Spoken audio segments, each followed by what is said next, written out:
Chapter 1. Dinah Halloran had her thumbs an inch deep in the back of the man's thigh, and the file was lying.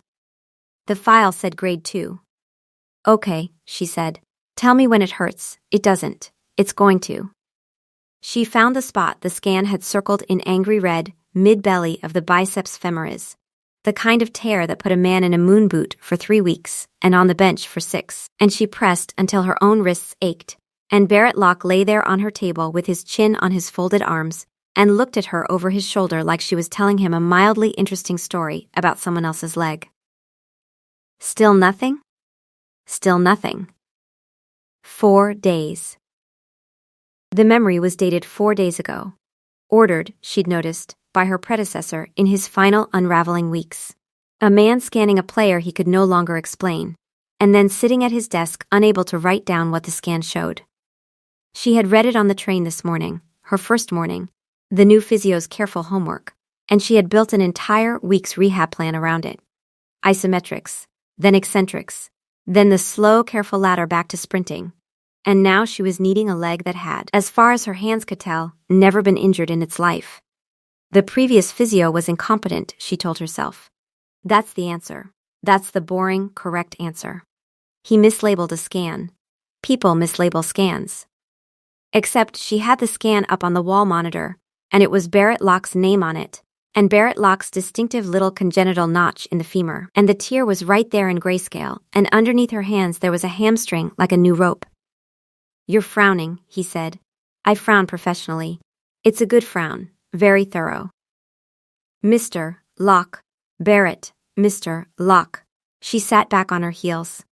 4 days ago you tore a hamstring badly enough to need a scan. Today I can't find it. Walk me through that. And here was the thing she would think about later, replaying it. He didn't miss a beat. Most people, caught in a contradiction, do something with their face, a flicker, a recalculation, the small machinery of a person deciding what to say. Barrett Locke just smiled, easy and warm and a little crooked, the smile that sold 3 different brands of watch and a national bank, and said, I'm a fast healer. No one is this fast. My mother always said I was advanced for my age. You're 31. Then I'm extremely advanced for my age. She should have laughed. She didn't, because she was a professional, and because if she laughed she'd lose the thread, and there was a thread here, fine and bright and wrong. And Dinah Halloran had spent her entire career following threads other people were too busy or too charmed to follow. That was the job, really. Everyone saw the famous leg. She saw the leg that didn't add up. The club was called Calderwood, and it was the kind of place that had won enough recently to believe it deserved to keep winning, which made everyone slightly insane in a well-funded way. The training ground smelled like cut grass and liniment, and the specific cologne of men who had not yet learned that more is not better. The treatment room was hers now, glass-walled, sun-filled, 2 tables, a wall of taping and a wall of windows, and a coffee machine that had clearly been somebody's personal crusade. On her way out that first afternoon, she got intercepted in the corridor by a wall of a man with a flat northern voice and a cardigan, which she would learn was the captain, Tom Sullivan, 34. A defender so old in football years that the lads called him Granddad to his face, and he taught most of them to drive. You're the new physio, Sullivan said, in the tone of a man confirming a parcel. Right. 3 things. 1. The coffee machine is mine, you can use it. But if you descale it, I'll know and I'll be hurt. 2. The gaffer shouts, but he doesn't mean it. 3.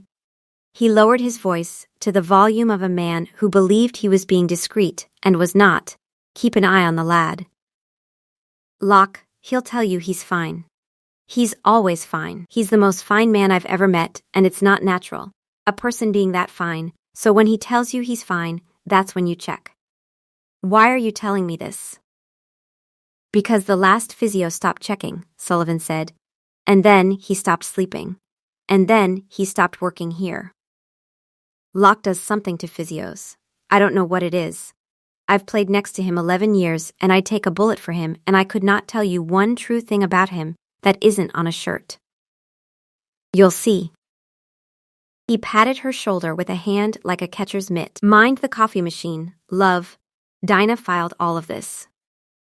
She filed especially the line, "I could not tell you one true thing about him that isn't on a shirt," because it was the most interesting clinical observation anyone had handed her all day, and a man with a cardigan had handed it to her by accident. Her predecessor's notes were a disaster.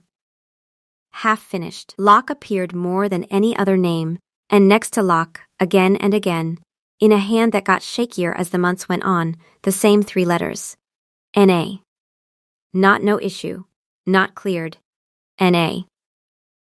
As if the man had been asked a question about Barrett Locke's body and decided, repeatedly, that the honest answer was to leave the box empty. Dinah did not leave boxes empty. It was, depending on who you asked, either her greatest professional strength or the reason she had worked at 4 clubs in 6 years and never once been at a Christmas party long enough to learn anyone's children's names.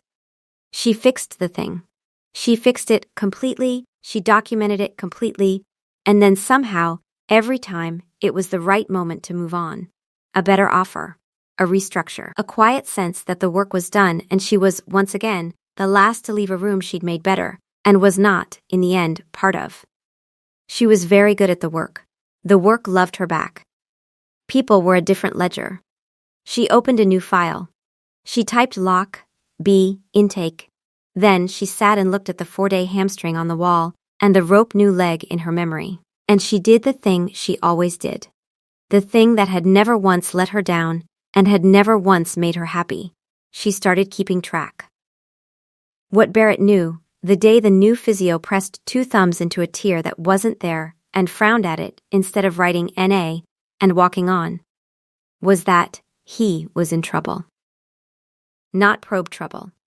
Not yet. That came later, and he didn't know it yet either, which was a mercy. This was a different trouble, older and dumber. It had a voice. "She knows," the voice said. Not panicked. Bram was never panicked about the wrong things, and always panicked about Bram's own things, which were her. She doesn't know what she knows. But she knows. She thinks I'm a medical anomaly, Barrett thought, crossing the car park, nodding at the kit man, signing a ball for a child at the fence, without breaking stride, because some part of him would always be on. That's fine. Anomalies are fine. People love an anomaly. She smells like the inside of a clementine and rubbing alcohol, and the precise specific scent of somebody who is going to figure this out, Bram said. We should marry her. We've known her 1 day. I knew in an hour. You're slow. You've always been slow. It's a documented weakness. This was the thing nobody understood about being what he was, and the thing he had stopped trying to explain roughly a decade ago. The wolf was not a beast in a cage. It was not a separate animal pacing inside him waiting to get out. It was him. The oldest, plainest, most honest part of him. The part that said the true thing before the king had finished deciding whether the true thing was wise. Barrett Locke negotiated. Barrett Locke charmed. Barrett Locke had spent his whole life choosing every single word. Bram just said it. He got in the car. Out past the windscreen, the floodlights were coming on over the empty pitch, and some ancient ache turned over in his chest. The one that came every evening. The one he'd been managing for years with the dose and the discipline and the careful, careful life. He was a king who had no kingdom he could stand in. He was a wolf who was allowed to run for 90 minutes at a time, twice a week, at half speed, in front of 60,000 people who thought they were watching a man. The bloodline he carried lived 300 miles north, in a valley he visited 4 times a year, and they bowed to him, and he could not stay, because a king who stayed would have to be the king, and the king was the one thing in the world Barrett Locke had never once gotten to put down. The pitch was the only place. On the grass, with the ball at his feet and the dose thinning in his blood, and the crowd a single roaring animal, for 90 minutes he got to be fast and free and whole, even at half of what he was, even leashed. And now there was a woman with a spreadsheet who had noticed that the leash didn't quite hold. We should tell her, Bram said. No, said the king. We should marry her and tell her. In that order, if you're nervous. Barrett started the car. Chapter 2. The spreadsheet, and the passport 3 weeks in, she had a spreadsheet. It was a beautiful spreadsheet. It had columns. It had a tab for soft tissue, and a tab for blood work, and a tab she had labeled, in a moment she was not proud of. Things that are not possible. The trouble was that he kept helping. Not with the spreadsheet, he didn't know about the spreadsheet, but with the general project of being studied.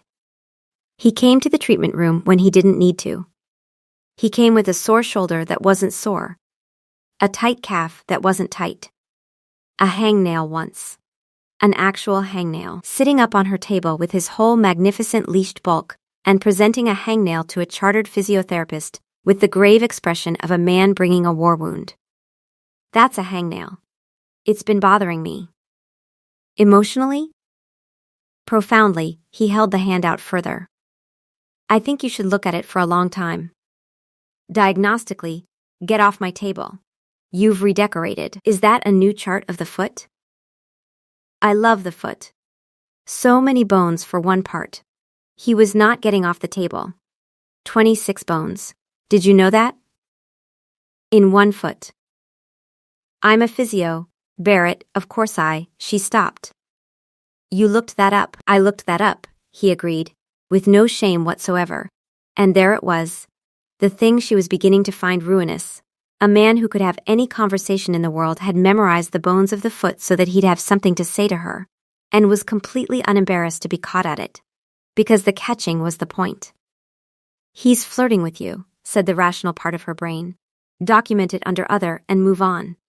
The other was getting to be a very full column. Sullivan caught her watching it happen, once, from the doorway, and gave her a look she didn't like, not because it was unkind, but because it saw too much.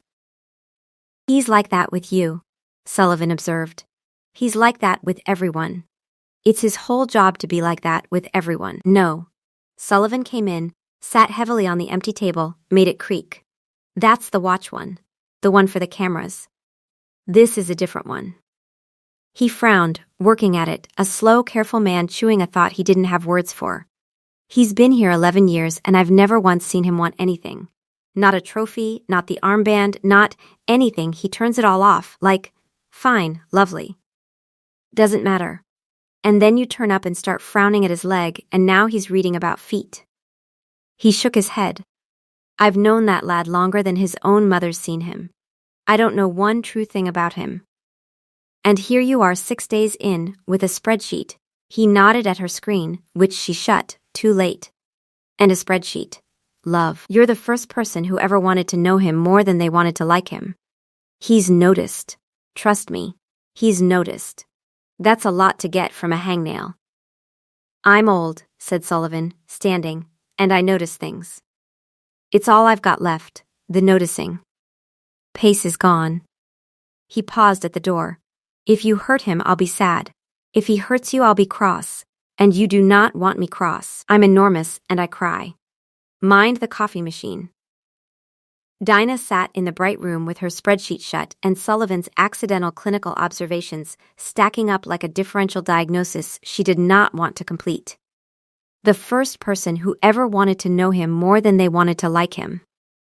She opened the other tab and looked at it for a while and did not add anything, because the thing she would have had to add was about herself. He took a knock to the ankle in a midweek match that left it the size and color of a ripe plum. She iced it, strapped it, told him 4 to 6 weeks, and watched his face do nothing. 2 days later he jogged into her treatment room, sat on her table without being asked, peeled off the sock, and presented the ankle like a gift. Feels good, he said. It's purple. It's a good purple. She held the ankle in both hands. The swelling was gone.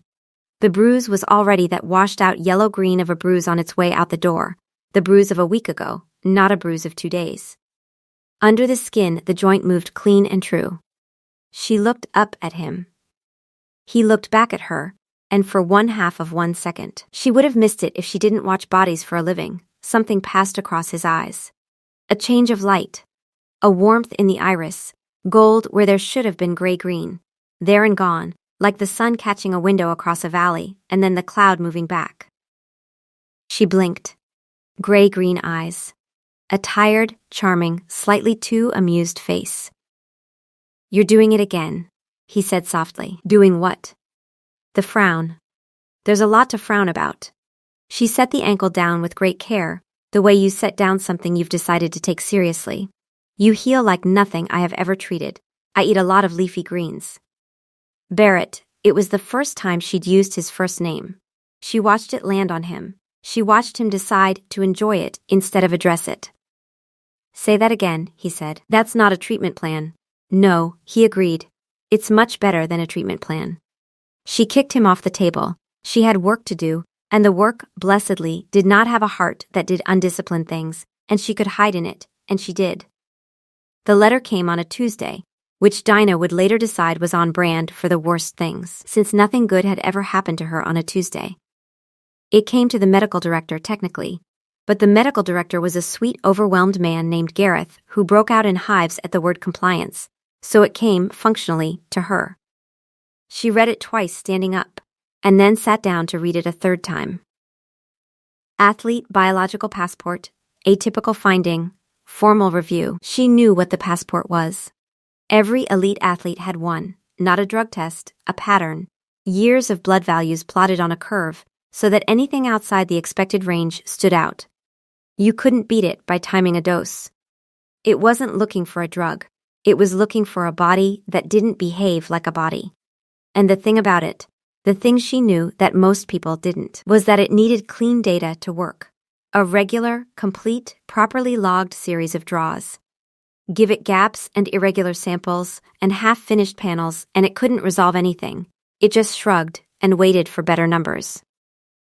The model needed signal. Barrett-Locke's curve, the letter explained in the bloodless prose of an organization that had ruined many careers and felt sincerely terrible about all of them, had stopped behaving like a body. The reticulocyte values. The recovery markers.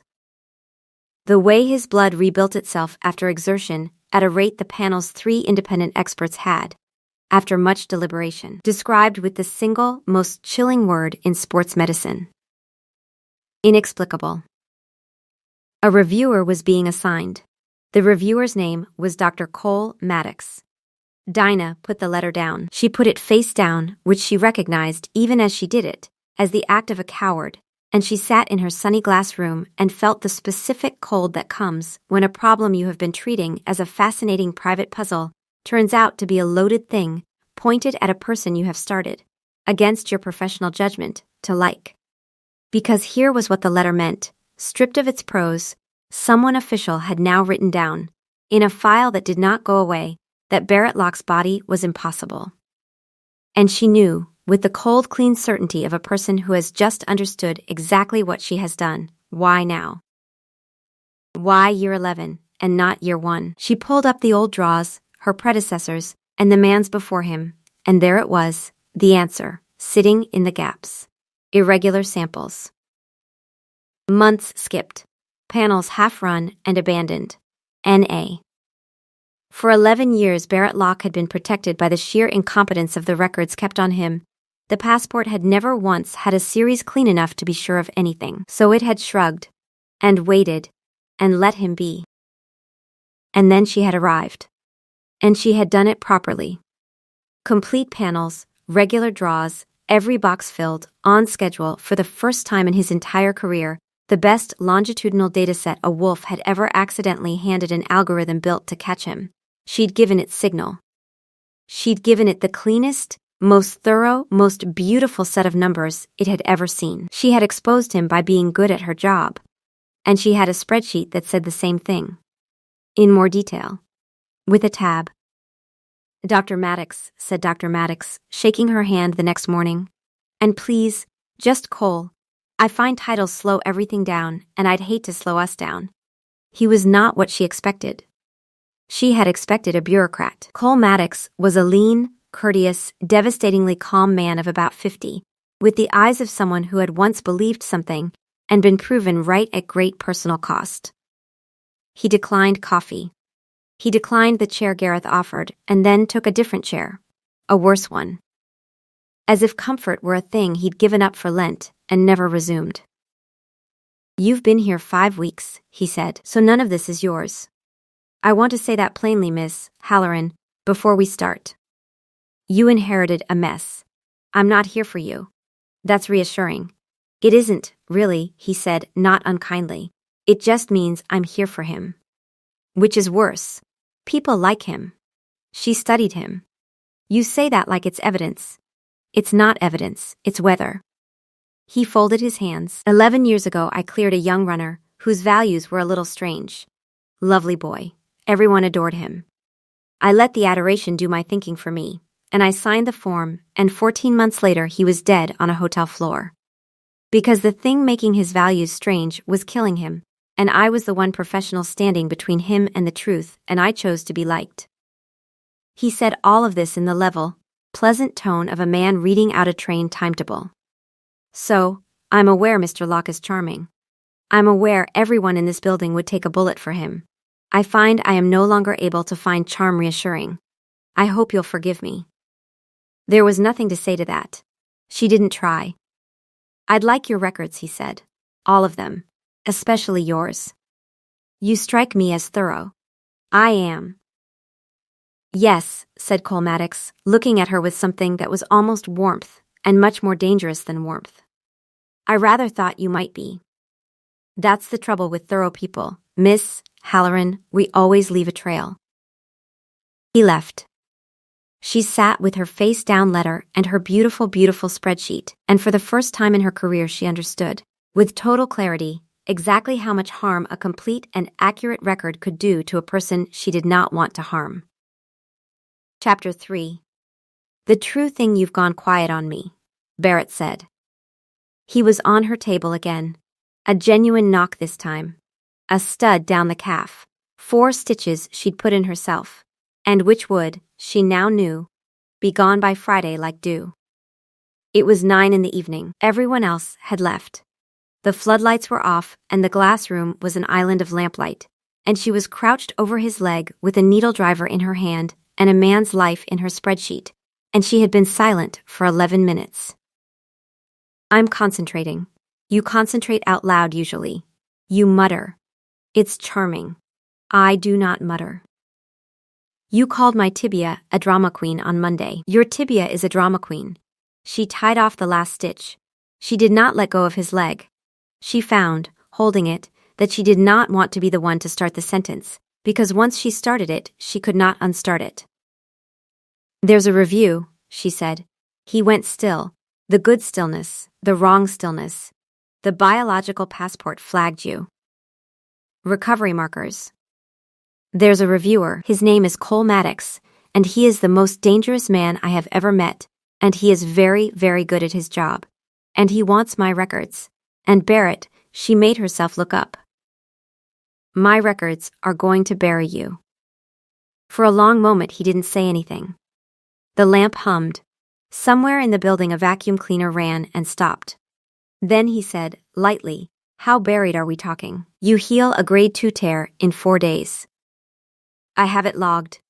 I have it scanned. I have a spreadsheet, Barrett. I have a column, literally headed things that are not possible, because I thought I was being clever, and now it reads like a confession. You named a column that. It seemed funny at the time. It's a little funny now. It is not, she stopped.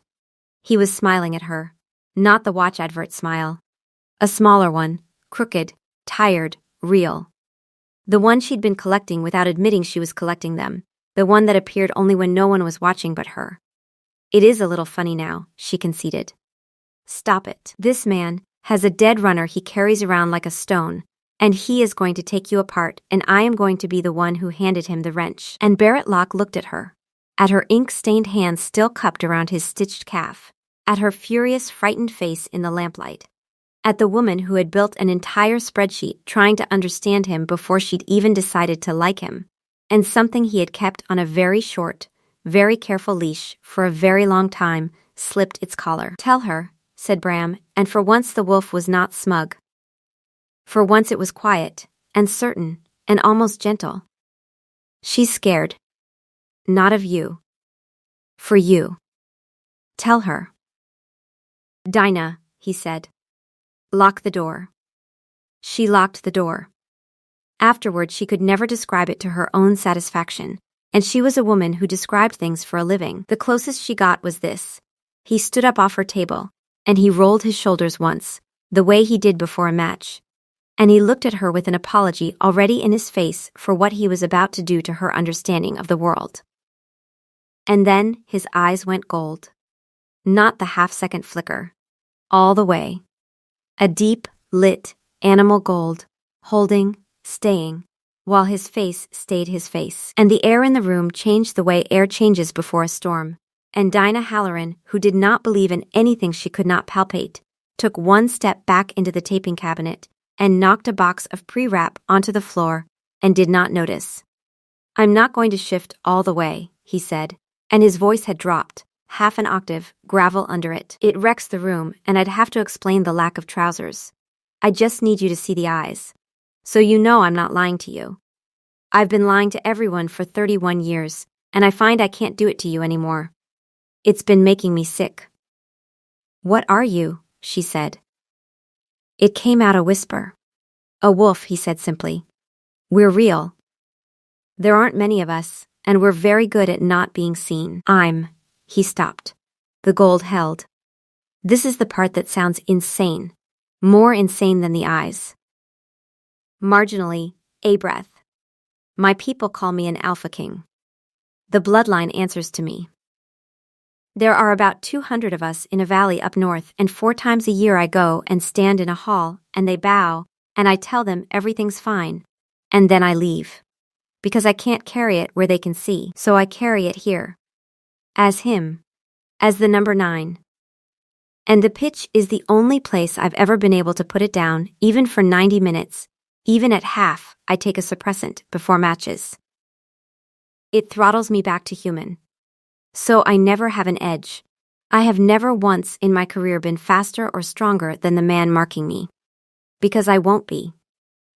I won't cheat. It would be the easiest thing in the world, and I have never done it. The recovery, she said. Her physio's brain, blessedly, was still running underneath the terror, narrating, the suppressant kills the speed and the strength but not the deep regeneration. That's baseline. That's cellular. You can't switch it off because it's not a performance enhancer, it's just what I am, he said quietly. Yeah, there's no dose for being what I am. I've tried. The gold faded. Gray, green eyes, exhausted, watching her, braced. A man who had handed someone a loaded weapon and was waiting to see whether she'd fire. And Dinah, who had spent her whole life being the one who fixed the thing and documented the thing, and then quietly, correctly, left, looked at the most watched man in the country standing in her treatment room, having just shown her the truest thing about himself, and felt the floor of her own life tilt. Okay, she said. Okay? You said your records are going to bury you. She was already moving, already at her desk, already pulling up the spreadsheet. The brain doing what the brain did best. Building the path out while the heart caught up later. Always later. So we change what the records mean. Not lie, I won't put a false treatment in a medical file, I have a license and a spine. But the interpretation. Maddox isn't looking for a wolf. He's looking for a drug, and there's no drug, so there's a hole. And a man like that will fall into the hole and call it a confession. So we don't leave a hole, we give him something true that he can stand on. You don't have a secret. You have a condition. A rare, heritable regenerative disorder, undocumented, because there are 200 of you and you've spent 200 years making sure no one documents anything. I can build that. Airtight, because, and here she almost laughed, the awful giddy laugh of a person realizing the trap they're in is the exact shape of the only thing they're good at. Because being thorough is the only thing I have ever been good at. And now it's going to save your life instead of ending it. He stared at her. Marry her, said Bram. Don't, said Barrett, out loud to the wolf. And then, to her face, mortified, sorry. Not you. He talks. The wolf talks? The wolf, said Barrett with deep weariness, never shuts up. What's he saying? Barrett looked at her, and the watch advert smile was gone for good, she realized. It had left the building. And what was underneath it was so much better and so much more frightening. A tired, warm, crooked, real man looking at her like she was the floodlights coming on. He's saying we should help you with the spreadsheet, Barrett said. He's a liar. He's saying something else entirely. They worked it for 9 nights, and on the 6th one she nearly ended them both. She didn't mean to. It was the work that did it. They sat in the glass room after everyone left, with takeaway containers and the lamp and her spreadsheet, building the clinical truth that was also armor, familial regenerative phenotype, autosomal, expressed as accelerated tissue repair. And the work was real, and underneath it another thing was getting realer, and neither of them said it, until she made the mistake of being right out loud. Your heart, she said, not looking up from the screen. I keep coming back to it. The previous guy wrote NA about it more than anything else. Resting rate of 40, output like a man twice your size, and it doesn't fit the condition I'm building. So I need to know, is it the wolf? It's the wolf, Barrett said. He had stopped pacing. She heard him stop. Then I have to account for it, so. She turned. Can I? Yes, he said. Before she finished, low, you can. And she hadn't actually been going to ask what she found herself asking, which was to cross the room and put her hand flat on his chest, the way you do with a patient. The way she had done 1,000 times to 1,000 chests, and it had only ever meant rate, rhythm, output. It did not mean that now. His heart was going under her palm, too slow, too strong, a drum in a cathedral, and the moment her hand landed flat the drum stumbled, the famous calm body, the half-speed leashed careful king. His heart-breaking step under her fingers like a boy's. She felt it go through her own arm. There it is, she heard herself say. There what is, he said, and his voice had gone to gravel, and his eyes had gone gold and stayed. Up close, not frightening at all. The most honest thing she'd ever seen on a face that wasn't quite a face. That's the thing your old physio kept writing NA about. He couldn't explain your heart, so he left the box empty. She spread her fingers over it. She was aware that this was no longer a clinical examination, and had not been for several seconds, and that a professional would step back. She was aware she was not stepping back. I'm not going to leave the box empty. He reached up, slow, asking. A man who'd been bowed to his whole life, and would not take one single thing she didn't hand him, and covered her hand with his too hot one, holding it there over the stumbling, impossible heart. Then don't, he said. The lamp hummed. The takeaway went cold. They stood like that long enough that it stopped being a moment and started being a decision, and then Bram, who had been holding a respectful and uncharacteristic silence, could not hold it 1 second longer and said, with the air of a man flinging confetti, oh thank God. And Barrett made a sound that was half a laugh and broke it, stepped back, scrubbed a hand over his face. What, she said. Nothing, he's. Barrett's gold eyes were bright with something that wasn't far off joy. He's pleased. Tell him to mind his business. I have told him that every day for 31 years. It has never once worked. But he was grinning now, the real crooked one, and she was grinning back. And the spreadsheet glowed forgotten on the desk. And for the first time in her whole careful life, Dana Halloran did not look for the exit in a room she'd made better. She looked at the door and thought, distinctly, no. She wanted to stay in it. That was new. That was terrifying. She logged it, privately, under nothing at all. Chapter 4. Both of us. The trouble with building a fortress is that the man who lives in it keeps trying to send you out the gate for your own safety. And you have to catch him doing it, and march him back inside by the collar.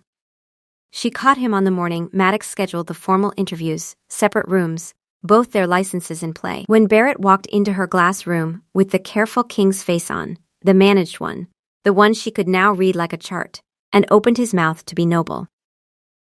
I've been thinking, he began, about Thursday. I think the cleanest thing. No. You don't know what I was going to say. You were going to say, you'll take all of it. That you'll tell Maddox you pressured me. You obstructed your own physio. You're the difficult patient and I'm the poor new girl who flagged the inconsistencies. And I should sit Thursday's interview and put the whole weight on you and walk out clean. She folded her arms. I've watched you manage a room for 6 weeks. I can see the speech coming a mile off. It's a good speech. The answer is no. He stared at her. The managed face flickered. How did you? Because I understand you now, she said. And it was the truest and most alarming thing either of them had said in the building, and she watched it hit him harder than the gold eyes had hit her. That's the whole problem, Barrett. I understand you. You've spent 31 years protecting everyone who gets close by getting rid of them before the thing you are can hurt them. You think it's kindness. It's the loneliest reflex I've ever seen, and you don't even know you're doing it. So, no, you don't get to do it to me. We built this together. We sit it together.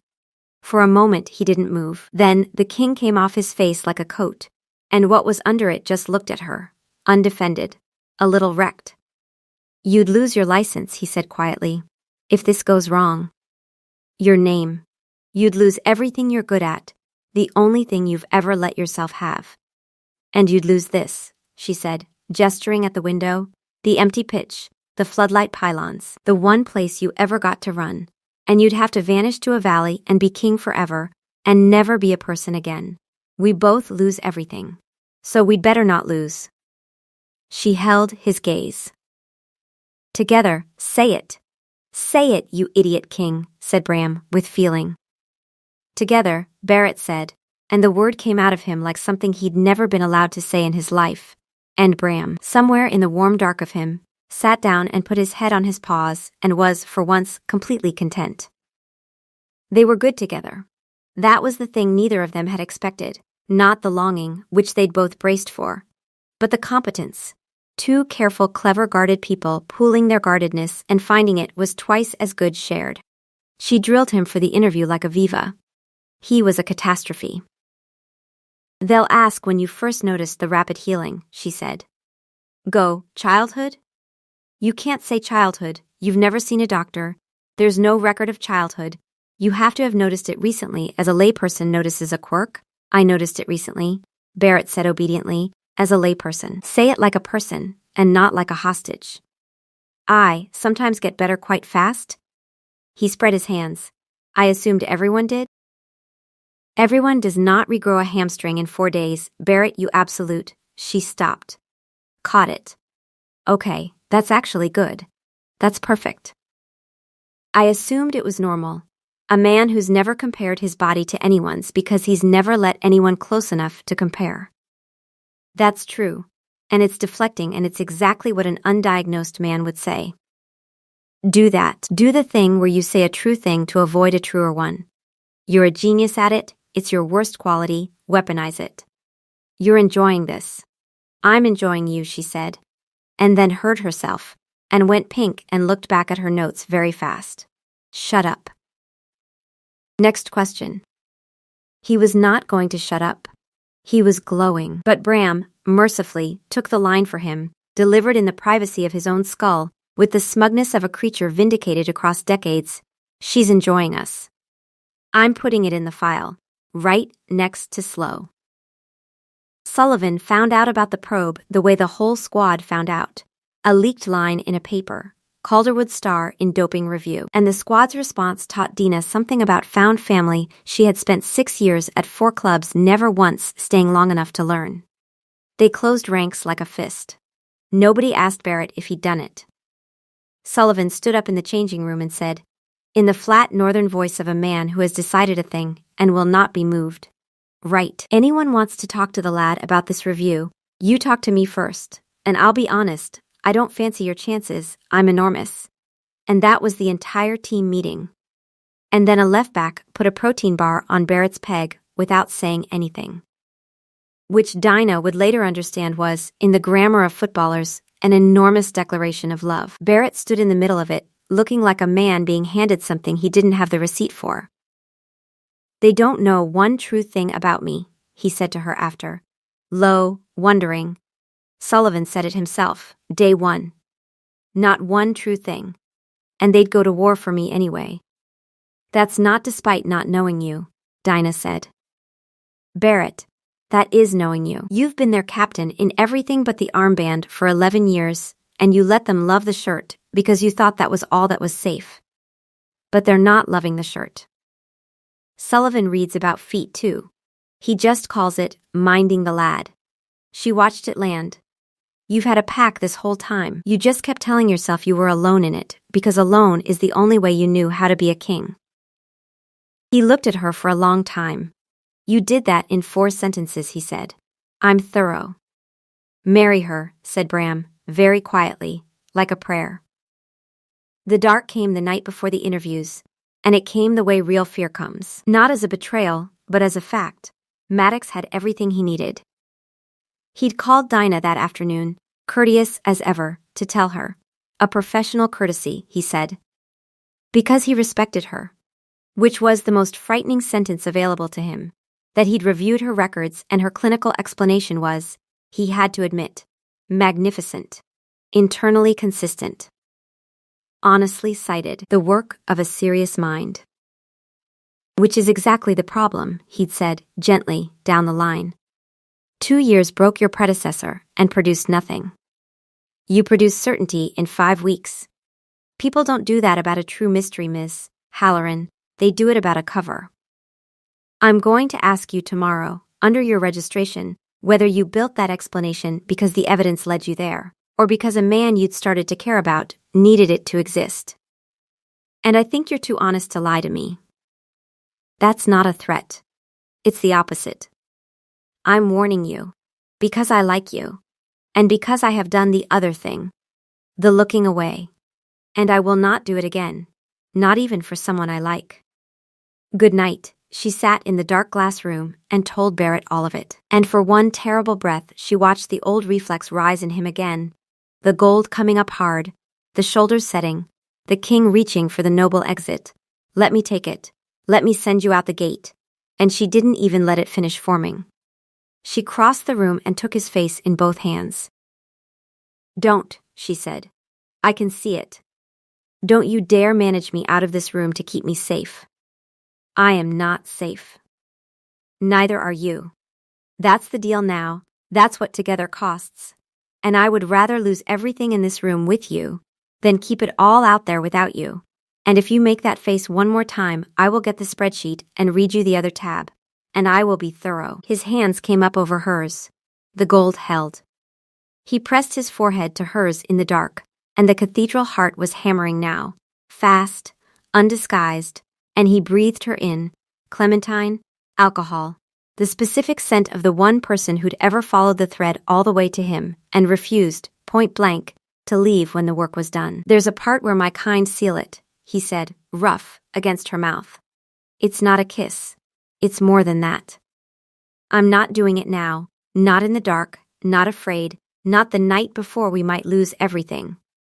When I do it, it's going to be because we won, and because you're sure, and because it's the best day either of us ever had. Not this one. A better one. I'm betting on a better one. That's very confident for a man with an interview at 9 in the morning. I'm extremely advanced for my age, said the Alpha King, and kissed her anyway, properly. The not quite human sound of him low in his chest, and somewhere very close and very smug a voice said finally in capital letters, with great and unbearable feeling. Chapter 5. The man who stayed here is how you beat a man who cannot be lied to. You stop lying. They walked into the interview suite together, which they were not supposed to do, and Maddox looked up from his folded hands and his recording light, and Barrett said, before anyone could send Dinah out, I'd like her in the room. What I'm about to do clears her completely, and I want it witnessed by the person it clears. That's irregular, said Maddox. So's my blood, said Barrett, and sat down, and made the most expensive decision of his life look like the easiest. Here's my proposal, Dr. Maddox, and it's the only one I've got. You don't believe her explanation, because she produced it too fast, and you think fast means cover. Fine, so don't take her word, don't take mine, take yours. He set his hands flat on the table. Test me. Everything, full hematology, full genetic panel, observed, repeated, for as long as you want. Your facility, your people, no lawyers, no exemptions, no privacy carve-outs.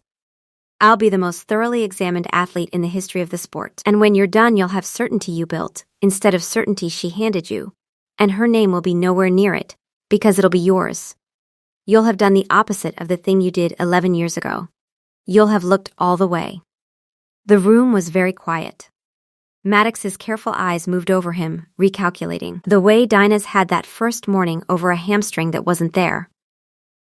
You understand, he said slowly, that if there's anything to find, that process will find it. I'm counting on it. And here, Dinah would tell this part for years. At dinner tables, to 200 wolves in a valley, to anyone who'd sit still. Here is where being thorough finally, for the first time in her life, made her happy. Because she leaned forward, and she opened her laptop, and she did not defend herself, she did not explain herself. She simply turned the screen toward Cole Maddox and walked him through every single thing she'd ever logged about Barrett Locke's body. In order, with citations, including the tab. I named it things that are not possible, she said on week 1, before I had any theory at all, because I was a stranger to this man, and I wrote down exactly what I saw with no spin on it, which is the opposite of what someone building a cover does. A cover starts with the answer. I started with the frown. She clicked through. Here's the 4-day hamstring. Here's the 2-day ankle. Here's a heart that makes no sense. I didn't explain any of it for 5 weeks because I couldn't. Because it's genuinely inexplicable. Which is your word, doctor, from your own panel. The explanation came last, after the data, the way it's supposed to. Test him. The data won't move. It's never moved. It's the most consistent thing I've ever measured. He's not hiding a spike. He's just like this. Boringly, cellularly, lifelong like this. She let that sit. Which is exactly why it took 11 years to flag, and I'd think hard about that if I were you, because it's the part that proves me right. His old records are a swamp. Skipped months, half-run panels, NA on the line that mattered most. The passport never had a clean enough series to be sure of anything, so it never fired. Then I arrive and run him properly, complete, regular, every box filled, and the first time in his career the dataset is clean enough to resolve. The anomaly is right there, obvious, screaming, I didn't create it. I revealed it. A liar hides the thing. I'm the physio who finally measured it straight, and the straight measurement is what landed us both in this room. She closed the laptop. If I were covering for him, doctor, the smartest thing I could possibly have done was keep his records exactly as sloppy as the last man left them. I did the opposite. I'd have written it up the same way if I hated him, because thorough is the same whether you love the patient or not. That's the whole point of it. Cole Maddox looked at the closed laptop for a long moment. Then he looked at the two of them, sitting there, side by side, not touching. A striker and a physio who had walked in together against all the rules. You walked in together, he observed. We did, said Barrett. That's not what a guilty man and his accomplice do, Maddox said slowly. A guilty man keeps her away from the room, he keeps her deniable. He sat back. Something old and tired and almost relieved moved behind his eyes. I'm still going to test you. All of it. I want that understood. I make exceptions for proven, not for moving. Prove me, said Barrett. That's the entire point. So Maddox proved him. It took 5 weeks, which Dinah found grimly appropriate, the exact length of time it had taken her to take a man's body apart and start, against all her training, to love it. Observe draws. Repeat panels. A genetic screen run twice at 2 facilities, which came back, as Dinah had quietly predicted it would, as a novel, heritable variant of unknown significance. Because a gene doping panel is built to flag the signatures of known cheating, not to ask what species you are, and there was nothing in any database on Earth to compare him to. It read as a man with a very rare mutation. It could not read as anything else, because the thing it would have needed to recognize had spent 200 years making certain it was never written down. And the thing about a true condition that is also a cover is that it only holds if it's true, and Barrett's regeneration was the truest thing about him. Baseline, cellular, untouchable by any dose. Every test came back saying the same impossible, consistent, documentable thing. Not a drug, not a spike. A stable, heritable, deeply weird normal. A body that rebuilt itself wrong, and had always rebuilt itself wrong, and would keep doing it whether anyone believed in it or not. It is very hard to prosecute a man for being consistently, boringly, lifelong impossible. Cole Maddox, to his enormous credit, did not try. He closed the review, atypical but non-violative, familial regenerative phenotype, exonerated, and he shook Barrett's hand and held it a second longer than the handshake needed, and said something only Barrett heard, which was, "The boy I buried would have liked you. Don't waste it." Then he found Dinah in the corridor, and he did not smile, which from Cole Maddox was a gift. "I owe you an apology," he said. "I thought you'd built a lie. You'd built the truth.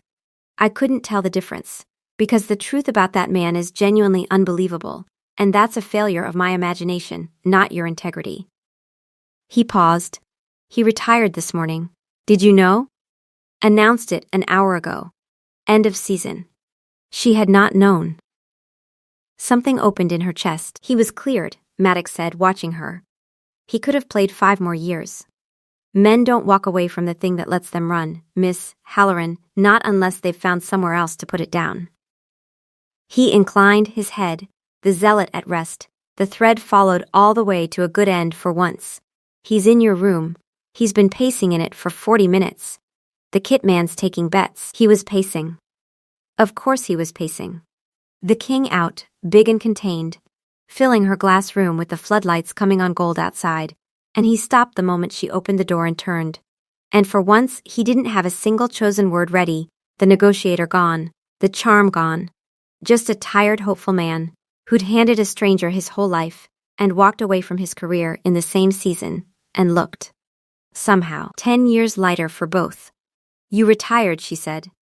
"I did. You were cleared. You could have played for years. I could have." He took a step toward her and stopped, still making her choose, still a man who would not take one thing she didn't hand him. "But the pitch was only ever the place I went, because I had nowhere else to put it down. The crown, the hiding, all of it. And it turns out, the crooked real smile, the one only she got, I found somewhere else to put it. Somewhere that frowns at me and reads about feet, and builds me a fortress out of a spreadsheet. I don't need 90 minutes of borrowed freedom anymore. I've got the real thing. I'm not going to keep paying for the cheap version. That's a terrible reason to end a career. It's the best reason I've ever had for anything." He closed the distance, finally, slow enough that she could have stopped him and didn't, and put his too hot hand against the side of her face, and his eyes went gold and stayed. "You said you'd never been kept. 6 weeks ago, the spreadsheet, the other tab you think I never saw. Yes, I saw it. You left it open once. I've known for a month. You've spent your whole life leaving rooms you made better because you couldn't bear to find out whether anyone wanted you to stay. So here's me, finding out for you. I want you to stay. I want you to stay so much I retired from football to make sure I'd never have a reason to be 300 miles away from you. That's not a grand gesture. I'm not groveling. I'm just a man who finally understood what he wanted, and is appallingly bad at being subtle about it. Stay, you understood it," she said, and her voice did something it had not done in years. "You taught me how. You understand people for a living. Turns out, it's catching." She kissed him to make him stop talking, which she would later admit was not the reason. He made a sound against her mouth that was not entirely a human sound, low and undone. The cathedral drum heart breaking step under her hand, where she'd put it, again, flat on his chest.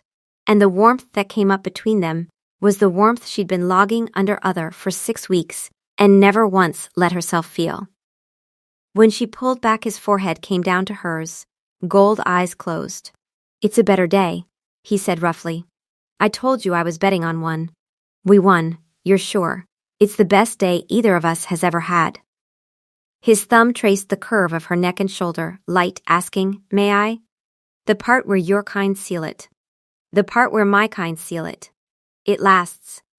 The wolf is about to lose his entire mind. I should warn you, Barrett." "What?" "Stop managing it," said Dinah Halloran, the woman who fixed the thing and documented the thing and always, always left.